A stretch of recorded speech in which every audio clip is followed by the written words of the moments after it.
Behind ரூட்ஸ்ல ரொம்ப நாளா வரணும்னு ஆசை. ஆனா வேலை போனதுக்கு அப்புறம் வரும் நான் நினைக்கிறேன். அப்படின்றவங்க அவங்களோட இன்ஸ்டாகிராம் பேஜ்ல வீடியோ ஒன்று போஸ்ட் பண்ணிருக்காங்க. இந்த வீடியோல துபாயில இருக்காங்க, ஆயில் அண்ட் கேஸ் கம்பெனில வேலை பாக்குறாங்க. ஆனா இப்ப போர் சூழல் காரணமா எந்த ஒரு டிரான்ஸ்போர்டேஷனும் நடக்காததால அங்க இருக்கக்கூடிய வேலைகள் அப்படியே ஸ்டாப் ஆயிருக்கு. இதனால அங்க இருக்கக்கூடிய ஒர்க்கர்ஸ்க்கு மேலும் சம்பளம் கொடுக்க முடியாதுன்னு வெளிநாட்டினர் என்ன பண்ணிருக்காங்கன்னா, நீங்க போயிட்டு நாங்க கூப்பிடும் போது வாங்க அப்படின்ற மாதிரி சொல்லி அனுப்பியிருக்காங்க. பிகைண்ட் ரூட்ஸ்லாம் நம்ம வீடியோ போடுவாங்க நாங்க எதிர்பார்க்கல.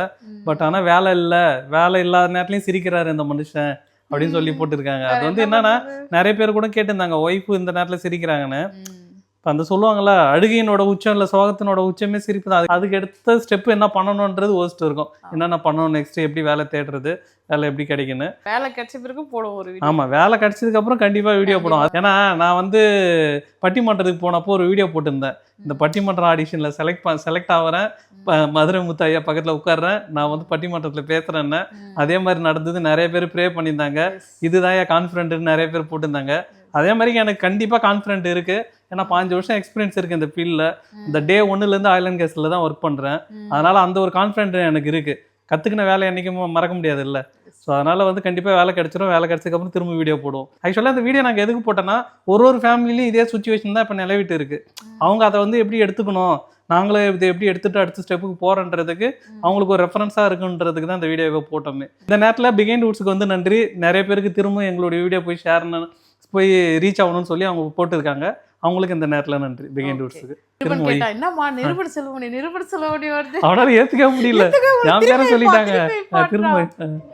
மோட்டிவேட் பண்றத பார்க்கும்போது நிச்சயமா நமக்கே மோட்டிவேட் ஆகுதுல. அடுத்து என்ன பண்ணலாம் அப்படின்னு சொல்லி அவ்வளவு அழகா சிரிச்சுக்கிட்டே பேசுறாங்க. எந்த விஷயமா இருந்தாலும் ஃபேமிலியோட டிஸ்கஸ் பண்ணுங்க அப்படின்னு சொல்றாங்க. அண்ட் முக்கியமா மனைவிகளுக்கு இப்படி ஒரு விஷயத்த சொல்லியிருக்காரு. அண்ட் இதை பார்த்து நிறைய பேர் நெகிழ்ந்து போயிருக்காங்க, நிறைய பேர் ஷேர் பண்ணியிருக்காங்க. அண்ட் அது மட்டும் இல்லாம நிச்சயமா உங்களுக்கு ஒரு நல்ல வேலை கிடைக்கும் அப்படின்ற மாதிரியும் அவர்கிட்ட சொல்லியிருக்காங்க. இந்த வீடியோ சமூக வலைதளங்கள்ல வைரலா பரவிச்சுக்கு. வீடியோ பத்தி உங்களுடைய கருத்துக்களை கமெண்ட்ல. நிறைய பேர் நாங்க வீடியோ வேலை போயிடுச்சு இருந்தாலும் பாத்துக்கலாம்னு போட்டிருந்தோம்ல. நிறைய பேர் இப்போ வந்து இப்போ எங்களுக்கு ஹெல்ப் பண்றாங்க. ஹெல்ப்னா வேலைக்கு கிடைக்கிறதுக்கு ட்ரை பண்றாங்க. அவங்களோட கம்பெனில கொடுத்து பாக்குறாங்க, ஃப்ரெண்டு கிட்ட கேட்டு பாக்குறாங்க. நாங்க எதிர்பார்க்காது 100 இல்லை 200 இல்லை 300 பேர்கிட்ட அவ்வளவு தூரம் இது வரைக்கும் ஹெல்ப் பண்ணியிருக்காங்க. நிறைய பேர் ஹெல்ப் பண்ணியிருக்காங்க. கண்டிப்பா ஓப் இருக்கு, திரும்ப ஒரு வேலை கிடைக்கும். அவங்க மூலியமாவோ இல்லை யாரோ ஒரு ரெஃபரன்ஸ் மூலியமாவோ இல்லை ஒரு லிங்க் மூலியமா கண்டிப்பா எங்களுக்கு வேலை கிடைக்கின்ற நம்பிக்கை எனக்கு இருக்கு. வேலை கிடைச்சதுக்கு அப்புறம் திரும்ப ஒரு வீடியோ உங்களுக்கு கண்டிப்பா போடுறோம். கண்டிப்பாக. ஓகே மக்களே, உங்களுடைய ஆதரவுக்கு நன்றி. ஆறுதலுக்கும் ஆதரவுக்கும் நன்றி. நன்றிகள் பல. சிறப்பு நன்றி, வணக்கம். செய்திகள் வாசிப்பது சிவராமகிருஷ்ணன், செஞ்சிலிருந்து. சரி, ஓகே.